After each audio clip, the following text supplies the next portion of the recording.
Thank you very much, Shemaye. On the streets of Abuja, sampling people's opinion on the role of local languages in maintaining a sense of identity. And this is bringing me to my very first conversation on the program this morning, talking about fostering local language. And I have a specialist in effective communication and human behavior in the studio to do justice to this topic we have before us this morning. Help me welcome Saeed Ayegboka to the program. You're welcome to the program. Thank you very much. All right. Hope I did not murder the name very well. Not at all. You did well. Okay. Thank you so much.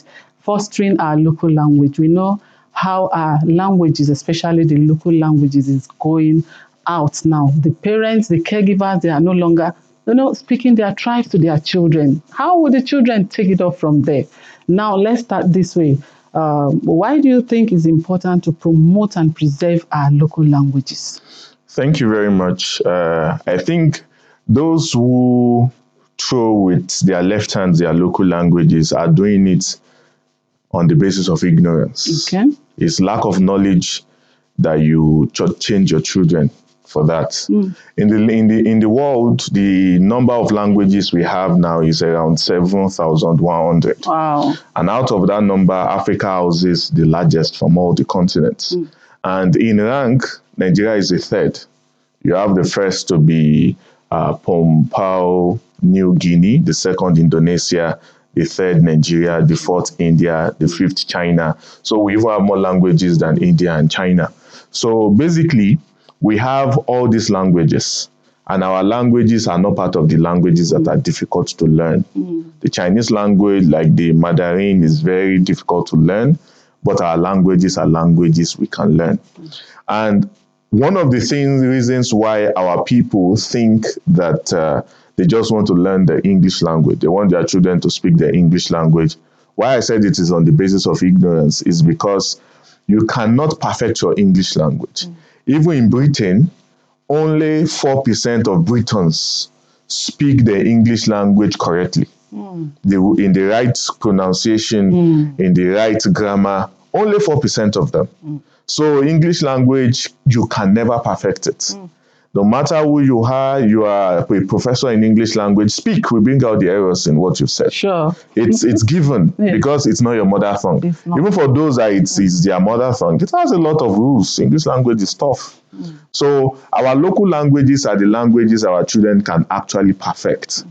And there is this thought even in philosophy, which one comes first? Thinking or language? Mm. Because without language, you can't think. Mm. And any language you want to do your thinking in, you need to perfect it. Sure. If you are still thinking of grammar while you are thinking, your thinking can't be effective. Wow. So you need your child, you need yourself to be able to think fluently in a language that is indigenous to you. Mm. And one of the major problems people have is they believe being able to speak English language equals to being intelligent. Mm. There are different intelligences that we have. One of them is the one of language. If you are good with language, you are good with language. However, researches that have been conducted, I think in Harvard and also in a university in Sweden, Lund University, Sweden, they saw a correlation, the correlation between being multilingual, being able to speak many languages, and academic excellence. Mm. The part of the brain that is responsible, that caters to learning and spatial navigation, both of them, that part of the brain works better for those who know more than a language. So the more languages you've learned, the easier it is for you to learn any other thing on earth. Wow. So if you are a Yoruba, speak your Yoruba, let your children acquire English language in the school. In school. And one of the problems is for us, some of us have degrees, diplomas in English language. However, we still make mistakes. For you that you haven't perfected your English language, but you speak it to your children, you are making their teacher's job more difficult. Because you don't even have a mastery of this language.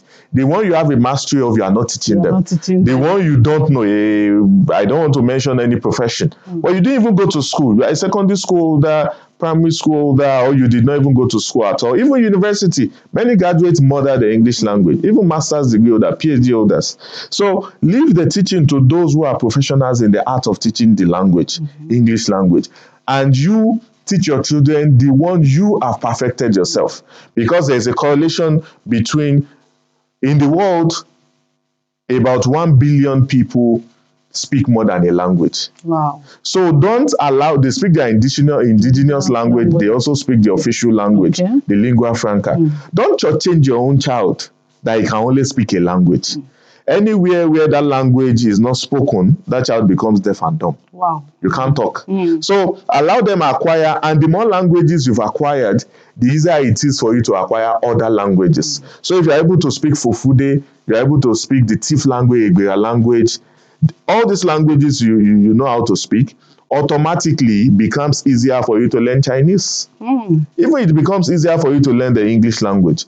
If you've perfected a language, if you're bilingual and you've perfected 2 languages, it's easier for you to go to the 3rd language than somebody that has only mastered 1 and wants to take another one. So, and according to research, children can learn effortlessly 2 languages at the same time.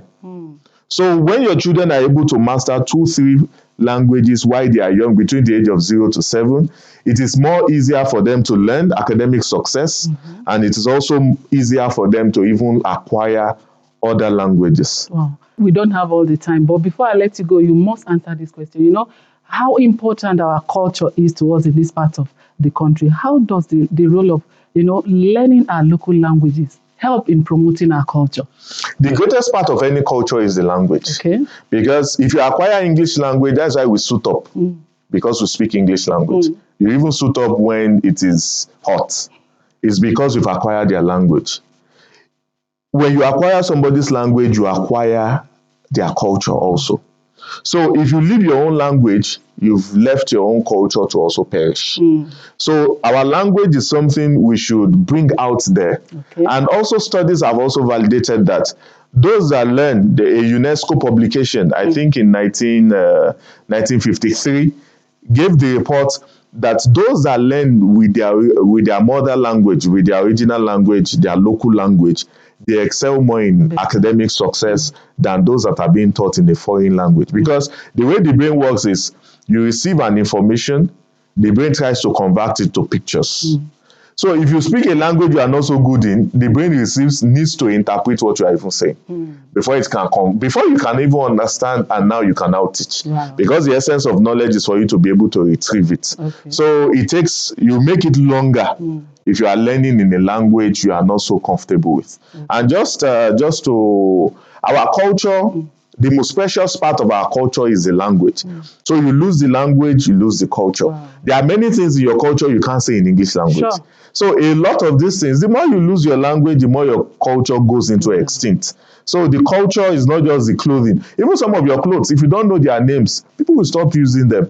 Or they give them a fancy name in the English language or in another language. And just let me mention this. English language is not the most spoken language in the world. So even to master Mandarin Chinese is almost even better for you. So the premium we place on the mastery of English language is good for us to master it out. However, it shouldn't be more better for us to master our own indigenous language. Like I said, Nigeria has about, according to some research, 525 languages. Some research say 524, but the list is 517. And some of these languages have stayed for more than 4 millennia. That means they've stayed for more than 4,000 years. So the generations have been passing it on. It shouldn't be at our own time that we'll pass it to the world across. We pass it to heaven. It shouldn't die. It will not die in our own time. hands. Thank you so much for this wonderful information you brought our way this morning. Thank you very much. We do really appreciate your time. Yes, we have been speaking with Saheed Ayegboka, and together we looked about fostering our local languages, and he has talked to us. Let's ensure as parents we speak our local languages to our children so that our language will not go into extinct. Now we are going to go on this quick break. When we return, the program continues.